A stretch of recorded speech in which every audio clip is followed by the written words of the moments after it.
Vanzant show. It was an interesting episode though, because I saw this clip of this brother, and I'm going to play this clip in a minute. But basically, this black man who was on the show was effectively saying that in 18 years of marriage, his wife never had to pay a bill. And the clip was, I thought it was interesting. I thought it was very powerful, and I thought that he was worth listening to. But later on, there was some complications. A lot of people came out and said that this brother was being he was kind of under a little bit of attack, from his family, from certain members of his family, for allegedly being emotionally abusive. This man, I don't have his name. Please type his name in the chat if you have it. I tried to look for it. I can't find it. But it's okay. It's not about him. It's not about this story. It's really about you. And so that's what I want to focus on. So we're going to get started right now. Hit the thumbs up button, hit the share button, hit the subscribe button. You're on drboystv.com, the home for intelligent Black people. And we're going to talk about this Iyanla Vanzant thing and this statement by this brother, and also what it means to be a man, what it means to be in a healthy relationship. So we're going to get started right now.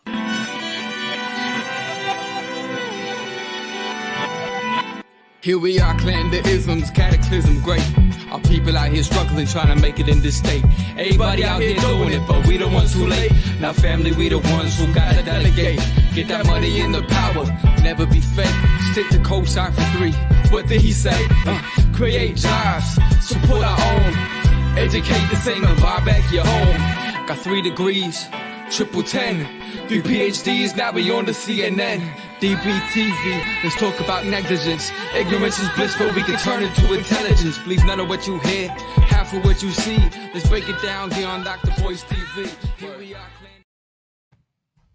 All right. What's going on, everybody? I hope you guys are doing well. My name is Dr. Boyce Watkins. Welcome to drboystv.com, the home for intelligent Black people. I want to talk a little bit about this clip that I saw today. Somebody sent this to me, and it has to do with a black man who basically, I'm not gonna say he broke the internet, but he was on his way to breaking the internet, and it was all because he basically made a statement about how he's been married to his wife for 18 years, and his wife has never had to pay a bill. And he says that's what a man does. A man takes care of the bills so that his wife doesn't have to worry about these things. Well, shortly thereafter that, after I saw the clip and I shared it, a lot of people jumped in and told me this brother was on Iyanla Vanzant's show, Fix My Life. And basically he was under fire. He was under a lot of fire. There were people, some members of his family that felt that he maybe was a little emotionally abusive and that he wasn't a perfect man. And I don't know the man's family life. I'm not here to really talk about that, but I am here to really talk about what I saw in terms of what I saw in his video and what I saw in the reaction to the video, and then what I saw in the reaction to what happened on the show. Now, if you want to know why I talk about relationships, it's because relationships and wealth are deeply connected. Now, if you don't understand how relationships affect money, then you don't understand relationships and you don't understand money. His name is Mark. I don't know his last name. Okay, so his name is Mark. So we're going to call him Mr. Mark. We're going to give the brother his respect. Because I on this platform, another thing we do is we like to give Black men a fair trial. We are not mainstream media. Mainstream media does not give Black men a fair trial. The court of law does not give Black men a fair trial. Nobody gives the Black man a fair trial. So in this platform, we give Black men a fair trial. We hold brothers accountable if we see a problem, but we also make sure that there's fairness in the room, because y'all know, give me a yes or no if you get what I'm saying. The world is not fair when it comes to how Black men are portrayed. The world is not fair in terms of how they respond to Black men. And pretty much everything a Black man does is negative. So give me a yes in the chat if you follow what I'm saying, because if you don't get what I'm saying, then you probably you won't get anything that I'm saying, and you don't need to be here. So anyway, so let's keep going. All right. So hit the thumbs up button, hit the share button, hit the subscribe button. I want to remind you guys, as I remember this, I heard from speaking of Black men, I heard from the homie Ice Cube. Ice Cube is coming in either tomorrow or the next day. He said he wanted to come back and talk on drboystv.com. I'll let you guys know when that goes down. I have a lot of respect for Ice Cube. I think that what he did as a Black man was extraordinary, and what he did for the country was great, and it's certainly better than what a lot of these worthless politicians are doing when they spend a whole year to decide if they want to send you a $600 check. That just burns me up. But here's the deal. So this brother named Mark, I'm going to play his clip, and so give me a second to share my screen, and I'm going to play the clip, and then we're going to kind of sort of talk about Mr. Mark and talk about some of the reactions and talk about some perspectives that I think you might want to consider as you kind of analyze this black man. I encourage you to do it a little bit differently from the way white people might do it, because basically there's never been a black man in their eyes who wasn't completely worthless, apparently, unless he was gay or weak or beta or feminine. So let me play the clip, and then I'm going to give you my raw reaction to the clip. Then we're going to go deeper and talk about some of the other realities in terms of what happened with the Iyanla show, and we're going to have a full, intelligent conversation. So here we go. I've been married to my wife for 18 years, going on 19 years. My wife has never paid a mortgage payment. She's never paid a gas bill, electric bill. She's never paid a cable bill. She's never had to pay insurance for her cars. I pay for all that, but that's what a fucking man does for his family. I'm not on no pedestal behind it, but that's what a man does. A man takes care of his family. My wife shouldn't have to worry about a goddamn mortgage payment. She doesn't have to worry about the lights being on, gas being on, food in the motherfucking refrigerator. She don't pay for food. She don't pay for none of that. That's my motherfucking job. A man that got 8 children and 12 grandchildren. And I've never been under one child support order in my life. And you take care of all of them. You do for and I do for all my kids whenever they need me. All you gotta do is call their daddy, and I'm right there. So if you meet a motherfucking nigga that can't treat you the way your father treats you, you don't need that motherfucker. All right. So that's what he said, and he said it, and it was said, and it was out there. So let's talk about let's separate. But in order for us to understand this, let's separate the man from the words, right? So let's assume that these words came out of anybody. Let's say these words. Think of the man you admire the most in your life, and imagine him saying those very same words. That a man should do whatever he can to make sure that his wife has nothing to worry about, that he is as the best provider he can be, that he will hustle to protect and provide for her by any means necessary, that he will provide for his children by any means necessary. Let's look at that comment in a vacuum for a moment, right? Let's separate it. Let's not look at it as in a multidimensional way.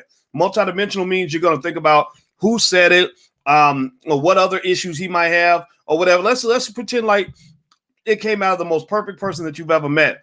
How many of you, give me a yes or no, how many of you felt a little bit inspired by what he said? How many of you at least felt like, man, okay, that's what's up. Like, that's cool, right? Maybe that's not the life you choose, but ladies, how many of you would be proud if you had a good man? Let's assume he's a good man in all the ways that matter.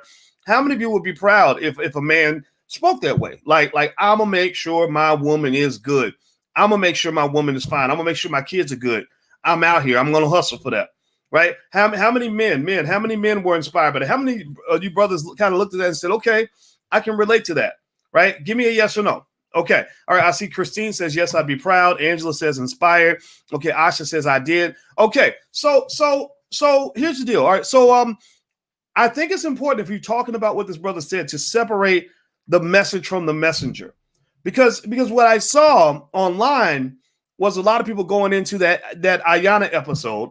And in the Iyanla episode, he didn't come out shining like a star.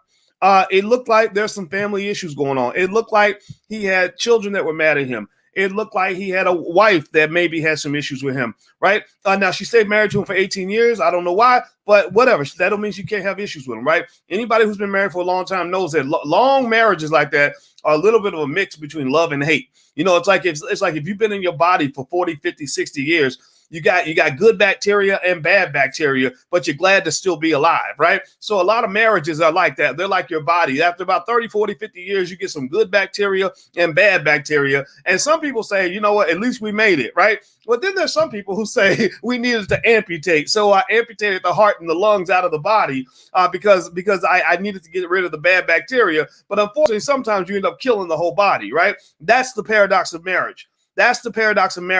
18, 20, 30 years of marriage is rarely, this is Uncle Boyce talking based on experiences, not scientific analysis. I did not read this in a book. I read this from the book of life and the book of God and the book of experience. And rarely have I ever seen any marriage last 20, 30 years that was just picture perfect, just as delightful as whatever fantasy somebody shoved into your brain when you were 7 years old. That's just the truth. That's the honest God truth. Now, here's the deal.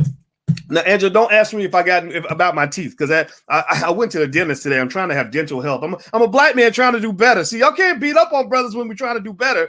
I don't want to die from a heart attack because I didn't take care of my teeth. So I went and got some dental work, and y'all been making fun of me for months because I'm in the middle. It's a 6-month process. So they're gonna go in and they're putting the implants in. So by the time I'm done, I'll have this picture perfect smile, right? Which I never had because I didn't take care of my teeth when I was young. So I'm just trying to do better. Don't make fun of me. Please don't make fun of me, and don't distract me, because y'all know how I get. So here's the deal. Let me tell you a little story. Hit the thumbs up button. Please hit the thumbs up button if you haven't done it yet. Let me tell you why this story, why his statement inspired me a little bit. It made me proud. Because maybe I'm old school. I'm Southern.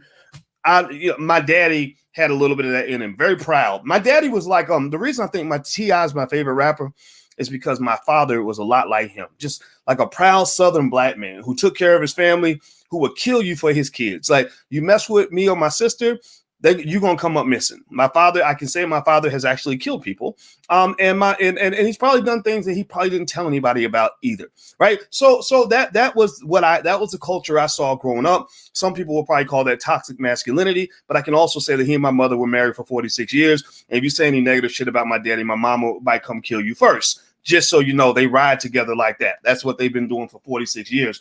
So one day, Alicia and I, the black woman I love, we were out running, and we were running on this path. And on this path, and some of you have heard my story on this, but I got to repeat this story because it's relevant here. And we're running down this path, and we saw this goose. Anybody who follows me real close might have been there the day we ran into the gangster goose. Anybody remember the gangster goose? Give me a yes or no if you knew about the gangster goose. So we're running, and there's this goose, and he's right in the middle of the path. And I'm sitting there thinking, okay, he's a goose. Like, what can a goose do? So I'm like, okay, let's just walk around the goose. Alicia's like, so what should we do? I was like, it's a goose. Come on, like, let's walk around the goose. So we start walking around the goose, and the goose like scoots over and gets in the way. And I'm like, well, what are you doing? Like, I get moved, damn it. All right. So we go to the left. The goose moves over to the left. Like, you're not walking past here. Right. And then I'm like, okay, all right, man. All right, I'm done playing with your ass. All right. So I'm like, come on, let's just go. So I start walking, and I take a step, and the goose, like, he freezes, and he gives me this look. And I'm like, is this goose going to fight me? Like, what is about to happen here? So then I take another step, and a couple rocks move, and then his wings pop up. Like, I'm about to fuck you up. Like, this goose was ready to really fight a grown-ass man, right? And I'm like, what is going on here? And then I'm like, okay, boys, you're not going to get pumped by a goose. And so I take one more step, and his neck, I swear to God, this little tiny goose, his neck stretches like this. He made himself taller. Like, if you take another step, I am going to fuck you up, right? And I'm like, what is going on? Why is this goose, like, messing with me today? Like, and I got a little, I was like, okay, Can geese hurt people? Like, because animals have powers you don't know about. So I'm sitting there thinking, geese, can they poke your eyes out or something? And I didn't want Alicia to get hurt. So we were like, okay, we're gonna back up. This goose is, and every step we took back, his neck went down, his feathers went down. He reassumed his relaxed position when he knew we were walking away. I couldn't understand why this goose was getting gangster with me, ready to fight me to the death. Well, I looked over on the side of the road, and you know what I saw?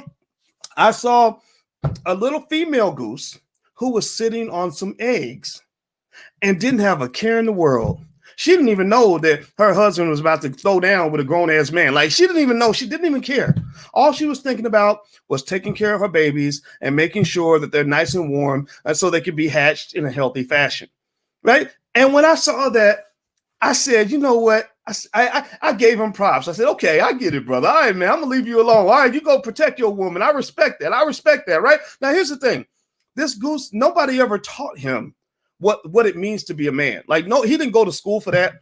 He didn't go take a class. He never watched Fix My Life. He was never trained on manhood. He just instinctually knew that his job was to protect his woman so that she could peacefully protect his young, right? That's what his job was, to make sure that she didn't have to worry about protecting herself so she could focus on reproducing his kids, right? I kind of think that maybe is part of the way things are supposed to work. I'm not saying that in this modern society and everything else that we have, where gender roles are all over the place and we're confused about who we are, some of that may be right. Maybe some of these things are an improvement. But sometimes just because you think something's different, just because something's progressive or so-called progressive, that does not mean it's better. Right? Just because it's different doesn't mean it's necessarily better. And one thing that this brother said in this video that was interesting, that made me think about the gangster goose, is he said, my wife gave me I think it was 8 children and 16 grandchildren. It was something like that, or 6 children and 12 grandchildren, right? He said that's her job. Her job is to have my kids, protect my children, take care of my house. That's it. I will just say this. I approve this message. I approve this message because I'm gonna tell you, when I see some of the relationships we got out here, some of the crazy circus families that we done created out of white supremacy, these weird ass situations that we got where we just got to make it work. Some of us ain't got as much sense as a damn goose. We don't have as much sense as that goose. Some of our men don't have the courage of that goose. And some of our women don't understand it ain't got to be that hard. Being a mother is the most important job you will ever have in your life. But we live in this world where people act like being a mother is some sort of stupid little weak ass part-time third tier job that doesn't have any relevance. Do you all understand that that if mothers stop doing their jobs tomorrow and stop raising children appropriately, that our whole fucking society would fall apart? Do y'all understand how fucked up our world would be if we think about this, when they look at the history of serial killers. I'm marrying a therapist who understands serial killers really well. She just happens to. Hopefully, she'll never become one. And do you know that when they study them, most of the time it's because they didn't get hugs from their mother, or they were rejected by their mother, or something like that, right? So imagine if mothers stopped doing their jobs, then we would have a whole world full of crazy ass serial killer drug addicts who are doing all kinds of ridiculous stuff, making the world unsafe for everybody. So I'm just going to say this. This is Uncle Boyce talking. There's nothing scientific about what I'm saying.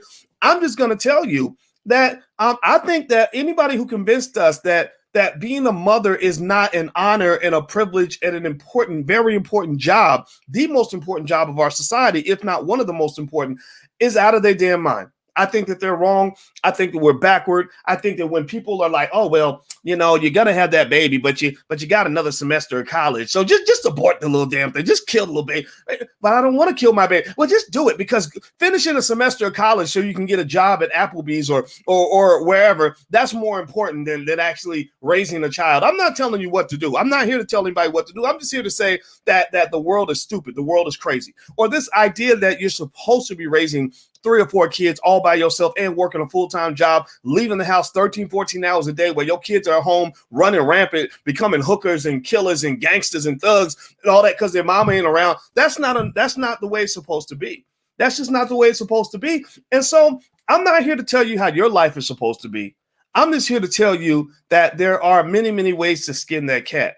And the other thing that geese understand that human beings don't understand is this. I learn a lot when I go running with Alicia, partly because she lectures me the entire time. We're a couple of know-it-all college professors, so you can imagine us trying to talk over each other. So I learned, my secret weapon is I learned how to just shut the fuck up and let her talk. So she's talking, I'm listening, I'm hearing about psychotherapy and analyses and relationship therapy and everything. And I'm learning. I'm like, okay, you know, but she's a social worker. I'm not a social worker. I'm a finance guy. So I'm a little bit, you know, my daddy was a cop. So we're kind of like, you know, very much like cut and dry, like, oh, well, stop feeling sorry for yourself. Just do the damn shit. Like, get off your ass, right? That's how I am. But she's like, well, no, boys, he didn't get love from his mother. And that's why he, blah, blah. And I'm like, yeah. So anyway, so I'm listening and we're running and I see some more geese. I see geese everywhere. We were stepping through geese shit, like as we were running.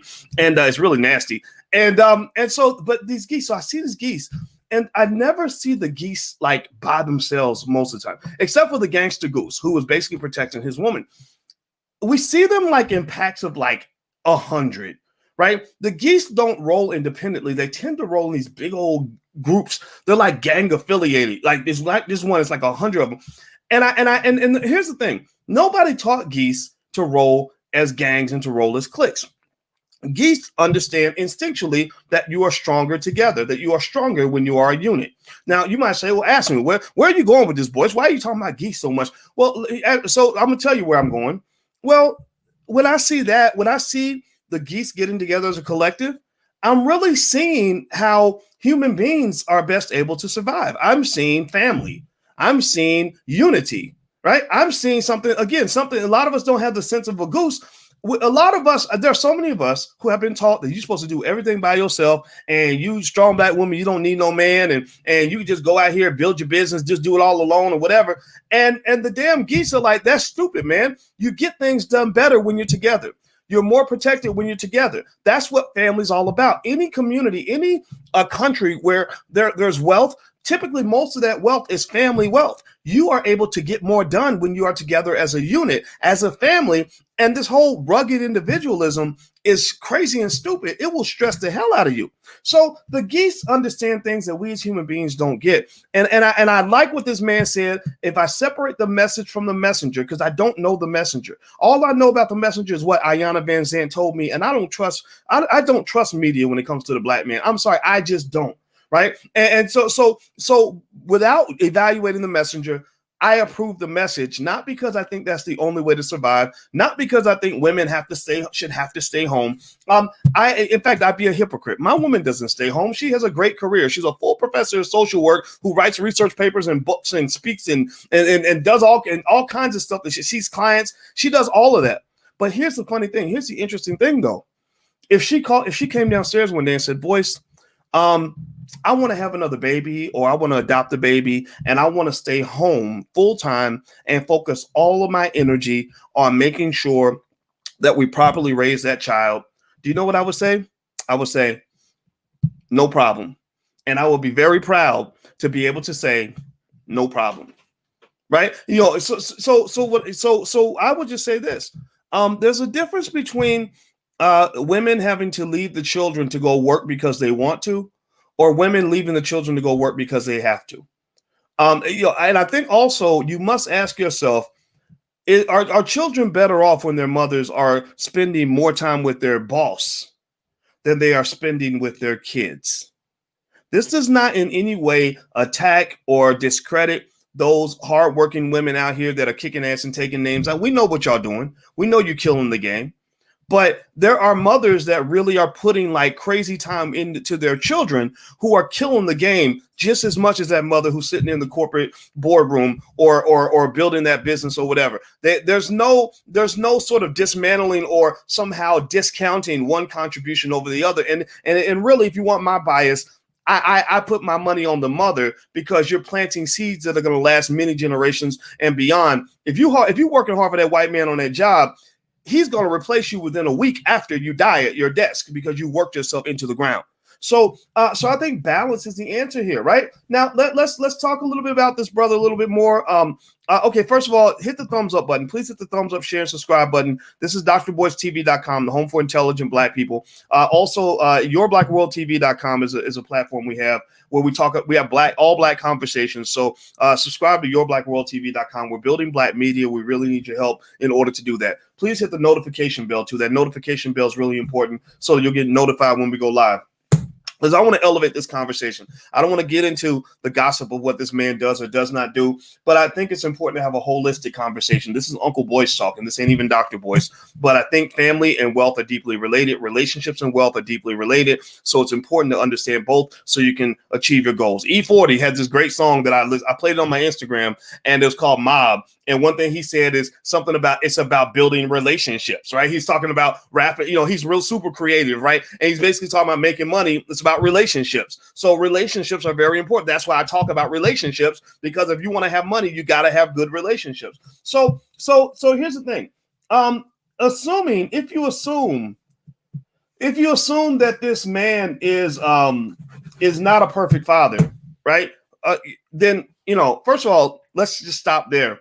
How many of you, raise your hand, give me a yes or no. How many people in here are not perfect? Give me a yes if you are not perfect. Type yes in the chat if you are not a perfect person, right? Type yes in the chat if I was able to go into your life and find the people who hate you the most and literally say the worst things that you've ever done and make you look really bad on TV? Give me a yes in the chat. Somebody said I sound like 40 water just now. Yeah, well, it's all about relationships. Like he has a funny kind of like hokey kind of. He's so creative. I love this guy.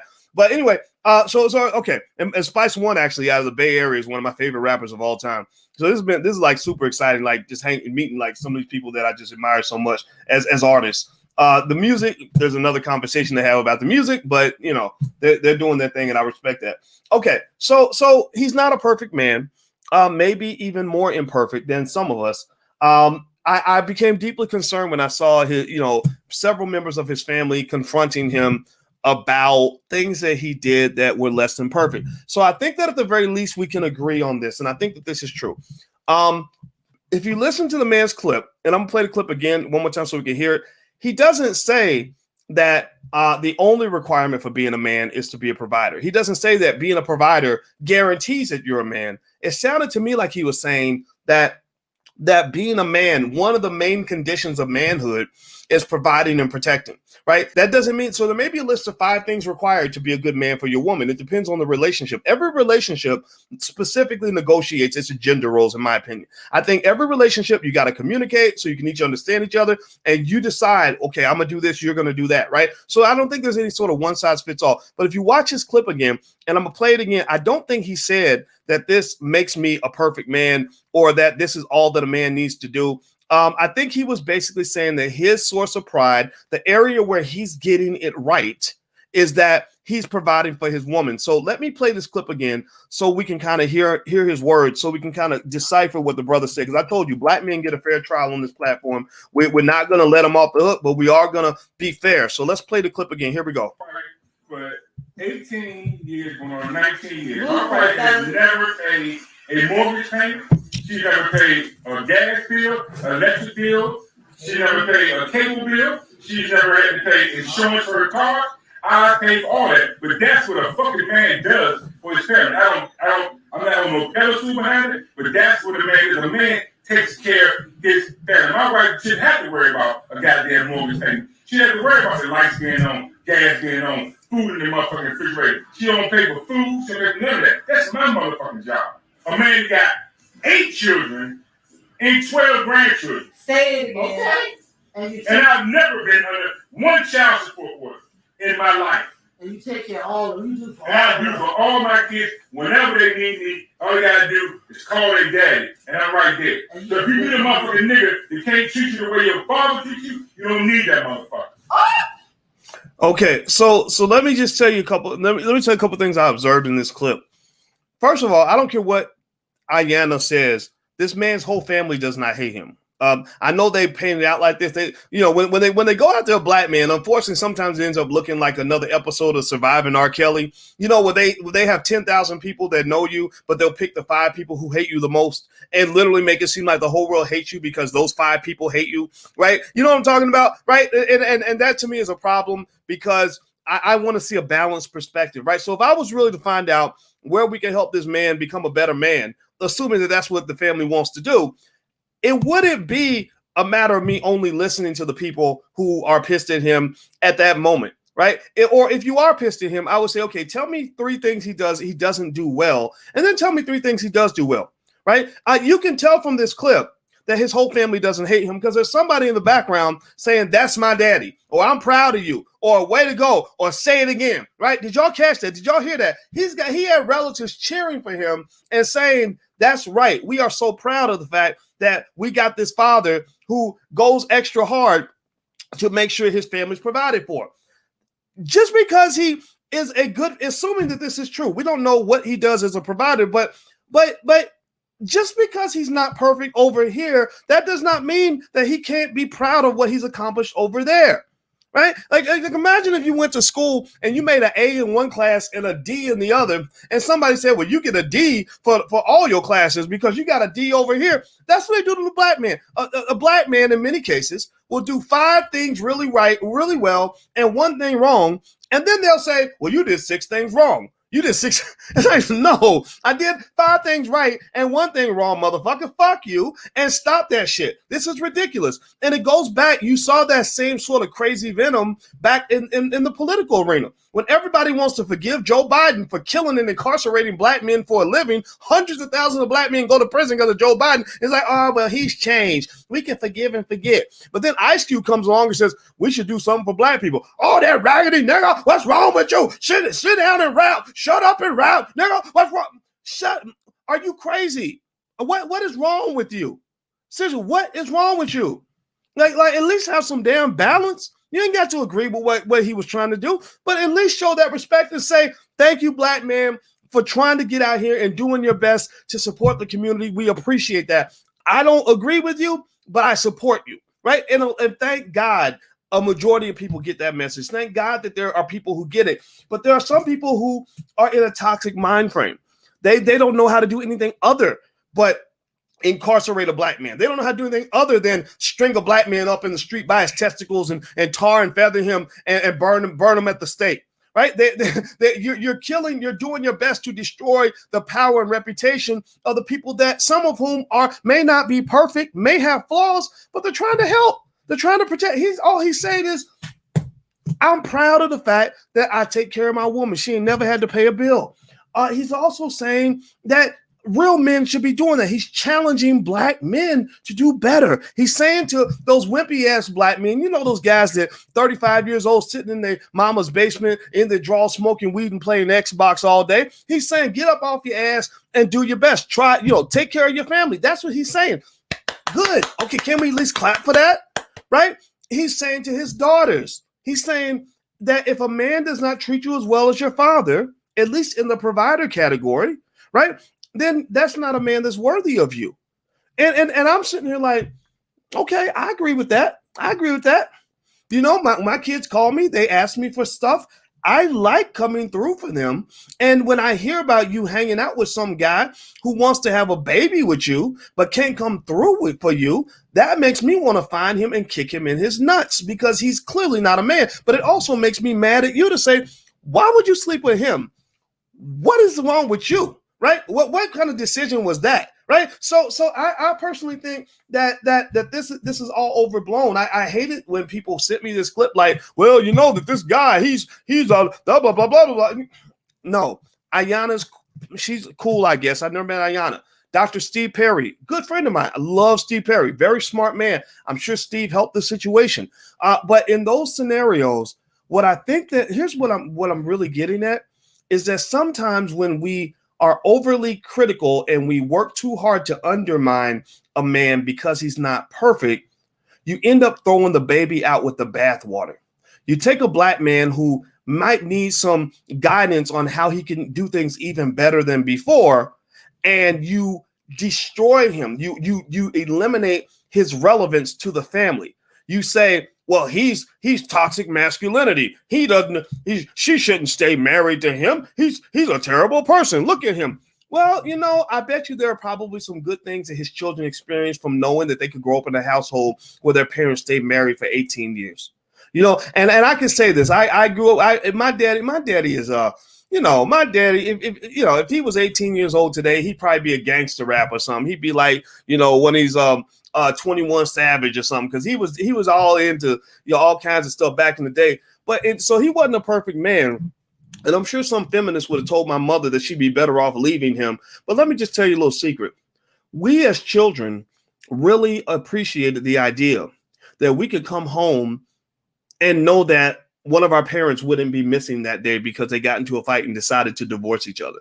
Like we grew up with a rare privilege that a lot of black kids don't get anymore, which is knowing that we could just worry about little shit because we knew that the big shit wasn't going to happen. We knew that our parents were never going to just abandon each other and run off and then try to convince us that we should be rotating between houses, which would have caused us to become criminal and suicidal and everything else. Again, I'm not dissing people that become divorced, but I think that what we have forgotten is that family ain't about you and always having your happiness and your bliss all the time in every single moment. Family's about the collective. Family's about. How about we think about the children too, right? How about we maybe at least say, maybe the kids, if we're able to hold our shit together and to be respectful to each other, even if I don't really like you that much anymore, maybe there's a reason to go ahead and see if we can work this out. Go get a therapist or something so we can hold it together for the sake of the kids, right? I think that when we get to a world where we lie to ourselves and make ourselves believe that children are better off without a father in the house, or that children are better off with divorced parents than with married parents, I think that's when you become a little bit crazy. It doesn't mean that something's wrong with you for getting a divorce. I'm not saying that at all. I'm just saying that maybe that means we're a little bit crazy, right? So let me just say this too. The thing about this man is the bottom line is this: you can still learn from what this man said. This idea, the fact that people are trying to destroy all his credibility, like that's what I saw. It's interesting. It's almost like a smear tactic. It's like people send me the video and they're like, look at him on Iyanla Vanzant. Look at how much his relatives dislike him, and look at how screwed up he is.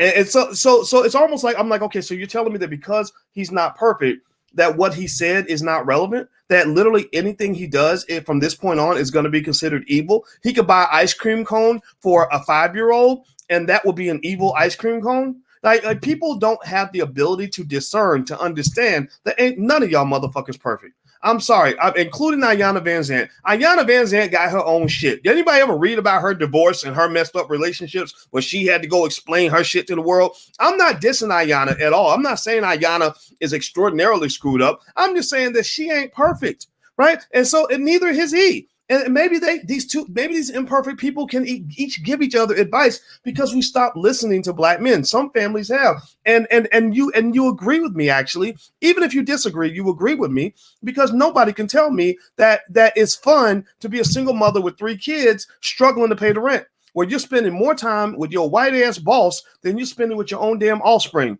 And then you wonder why your kid grows up and he's hooked on drugs, or he's out killing people, or your daughter's selling whopping in the middle school bathroom because ain't nobody around to give her no fucking guidance. It's because she's supposed to have 2 parents raising her, not one. That's the reality. That's the truth. That's the uncomfortable truth that we don't want to accept because we want to be so modern. We want to fit in with integration and Eurocentric thinking, right? Because that just makes us so trendy and smart and cool. Yeah, you keep doing that. Here's another thing. Another thing I find that's really interesting is that when you flip the gender, you find the conversation often changes as well. We start to see some of the bias that exists. We know the biases exist against the black man, and we talk about those on the black woman and the black man. We talk about those on a regular basis. But here's one thing I want you to flip the gender, right? Here's this guy. Again, he's not a perfect man. Apparently, I'm assuming that his relatives are, have legitimate gripes about whatever deficiencies he may have, and I'm not going to deny any of that. But he's basically saying, this is the one thing I'm good at. I am a good provider. I'm a proud provider. That makes me more of a man that I'm a provider, right? And I agree with that, right? Because he wouldn't be more of a man if he stopped providing. Like, he wouldn't be a better father just because he said, well, you know what? I want to be a better dad, so I'm going to stop paying the bills, right? So this idea that we're taking the more negative side of who he is, and we're spilling that over into the positive to say, well, since he's got the negative over here, that makes it all a negative. No, there's nothing negative about a man who wants to pay the bills and make sure his wife is good. Well, it reminds me, here's what it makes me think about. You ever hear, give me a yes or no if you've ever heard this. Have you ever seen maybe a woman who is accomplished in her professional life, right? Who has figured out how to go and accomplish amazing things on her own. Maybe she went to medical school or law school or started a business, or she rose up the corporate ladder, or she became Secretary of State or whatever. And she brags about how great she is on her job, like how powerful she is. She works next to Joe Biden, so that makes her better than any black man who ever lived because she's closer to white people, and she's risen up the corporate ladder, and she feels like she's the shit. She feels like she's the boss. And then, and I've seen this. I have one friend in mind that had this problem, and I give her a credit because she came to me and explained this problem. So then she said she would come home, and she had a hard time respecting her husband because her husband had like a regular job. I think he worked at UPS. I don't know if he was the milkman or whatever, but he had like a regular job. So she's going off to work. She's a high-flying corporate champion, employee of the year, whatever, and getting raises and promotions, making 6 figures. And she comes home to this man who's working at UPS. And she said that that bossy, like queen bee that she was at work, that made that testosterone she carried, that made her a bossy person at work, she would bring that home to her husband, and it would be a problem, right? Because men don't like that. Men don't like to. Men don't. Most straight men don't want to date another dude, right? So you come in with dudeish competitive energy, you're gonna get the same energy back, and it's gonna become a conflict, right? Nobody wants to nurture a big wet rock. Right? When you come in with masculine energy, competitive energy, it's like a man sleeping, not replacing his pillow with a big wet rock. A man is not going to want to nurture and cuddle with a big wet rock. He's going to kick the rock out of his bed and find a pillow, right? So she came home with this big wet rock personality, and lo and behold, her marriage has failed. I think she had 2 or 3 divorces or something like that before she was 35 years old. And it was because she had to kind of go back and reconcile that she realized that she had some sort of, I don't know if you want to call it toxic femininity or toxic feminism or whatever, but whatever the female version of toxic masculinity is, which this man may very well have. I don't know this man. I don't know. For all I know, his relatives could be telling the truth about him. But maybe that's what it is. Maybe he's got a little bit of, of this idea, this false idea. This is an old-fashioned concept that existed maybe in the 30s and 40s, where there were men who thought that if I provide and I pay the bills, that's all I have to do. That if I bring home the bacon and I make sure my wife doesn't have to work, then she's got nothing to complain about. I knew a lady who a long time ago who was getting abused by her husband, and she wanted to leave, and her mother came by the house, and her mother went to the refrigerator and said, "Do you understand? Your refrigerator's full of food. You have nothing to complain about. I don't want to hear it anymore." Right? I think that's wrong. I definitely know it would not work. Right. And I would encourage men to understand that fatherhood and manhood and masculinity and husbandhood and whatever type of hood you're trying to live in, it's multidimensional.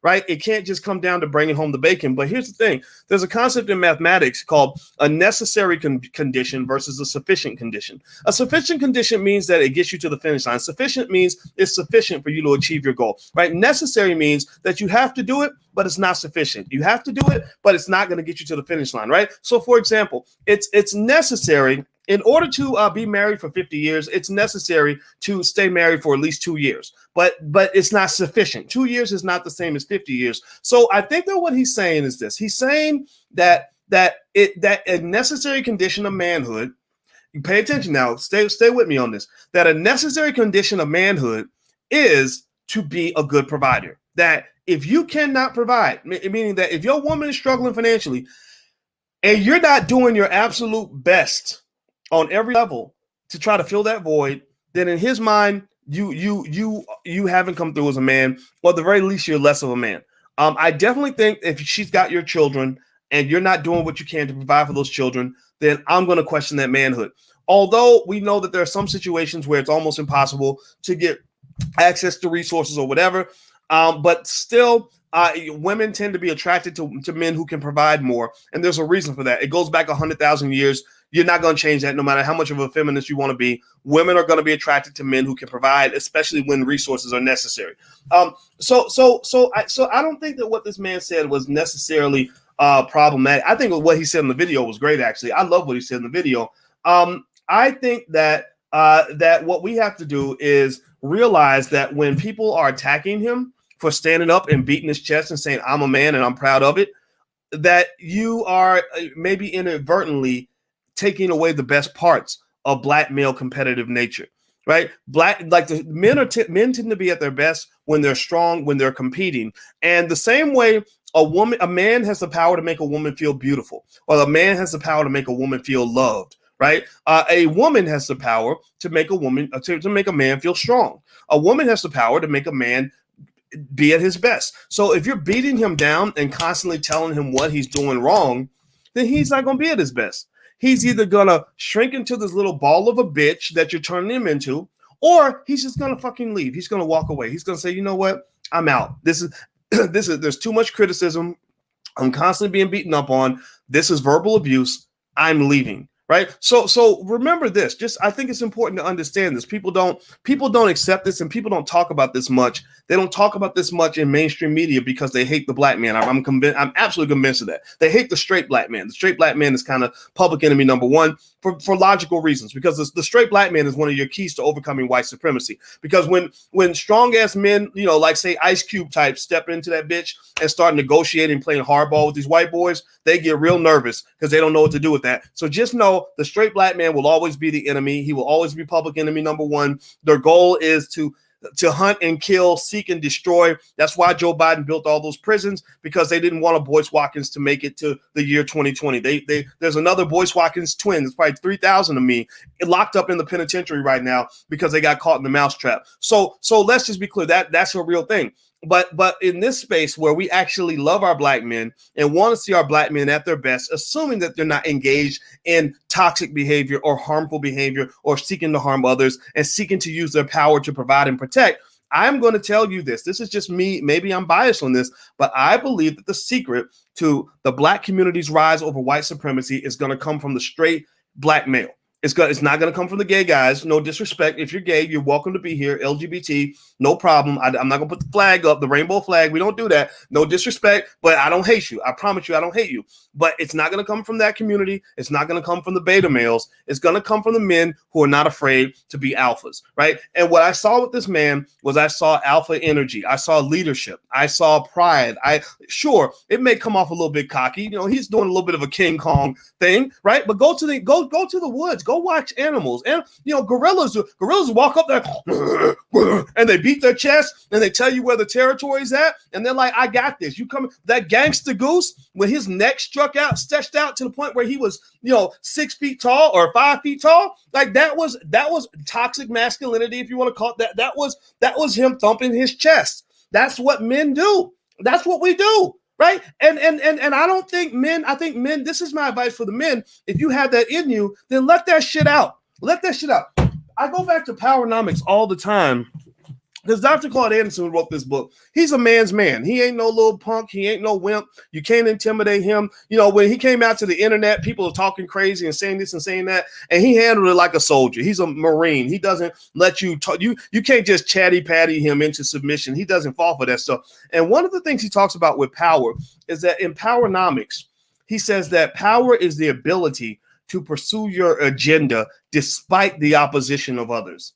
Right, that basically the black male will truly empower the community and pursue power when he moves forward with his agenda despite the opposition of others. And so let me give you a real life example of Powernomics in action and masculine energy in action, where you're pursuing your agenda despite the opposition of others. So when I talk to Cube, Ice Cube, right in the middle of all the chaos and so many people, millions of people talking crazy about him, we gonna cancel you, we hate you now, blah blah blah blah. I said, so how you doing, man? How you feel? How you feel about all this stuff that's going on? You good?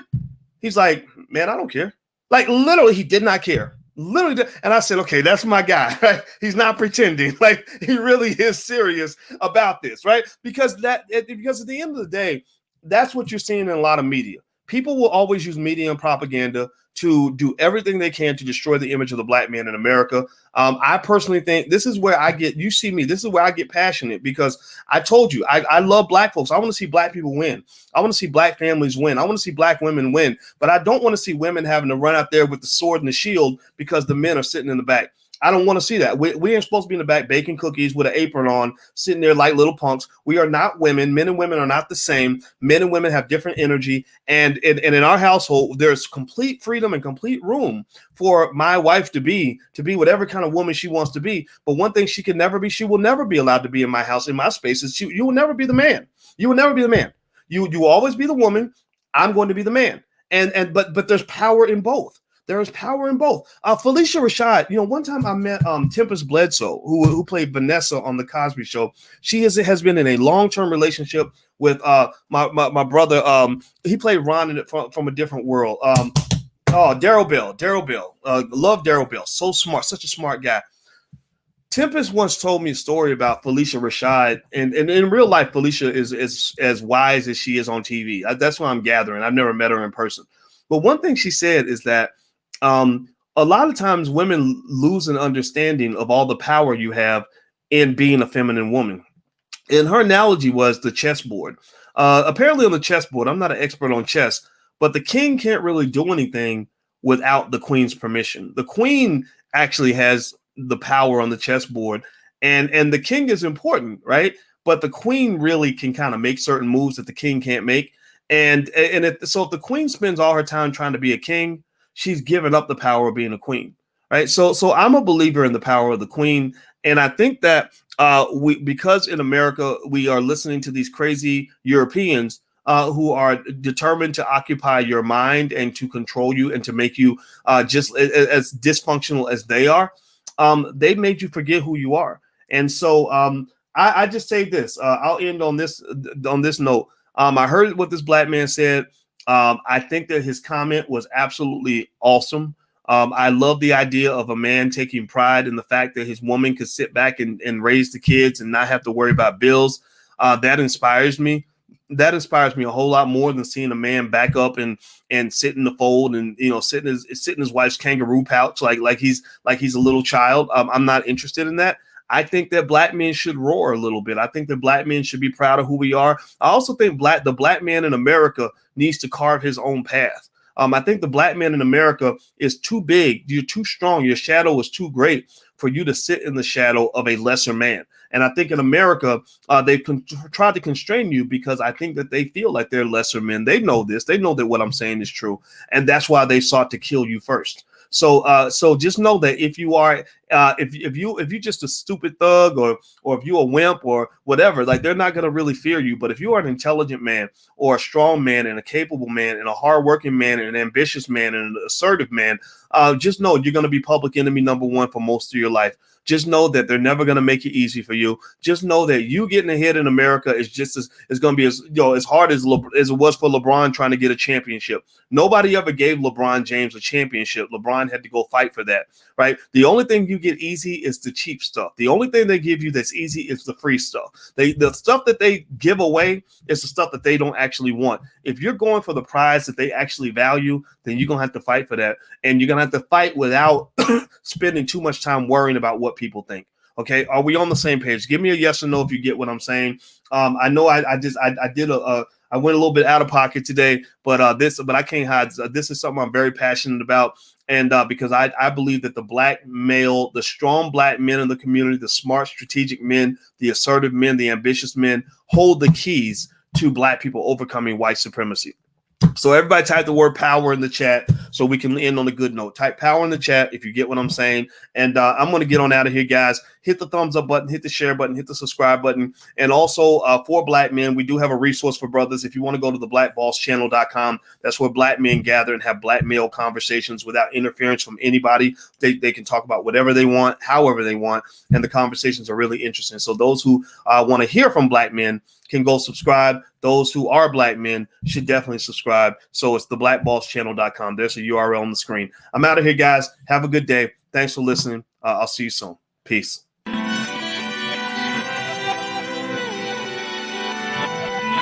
Here we are, clan the isms, cataclysm great. Our people out here struggling, trying to make it in this state. Everybody out here doing it, but we the ones who late. Now family, we the ones who gotta delegate. Get that money in the power, never be fake. Stick to co-sign for 3. What did he say? Create jobs, support our own. Educate the same and buy back your home. Got 3 degrees, triple 10. 3 PhDs, now we on the CNN. DBTV, let's talk about negligence. Ignorance is bliss, but we can turn it to intelligence. Believe none of what you hear, half of what you see. Let's break it down here on Dr. Boy's TV. Here we are.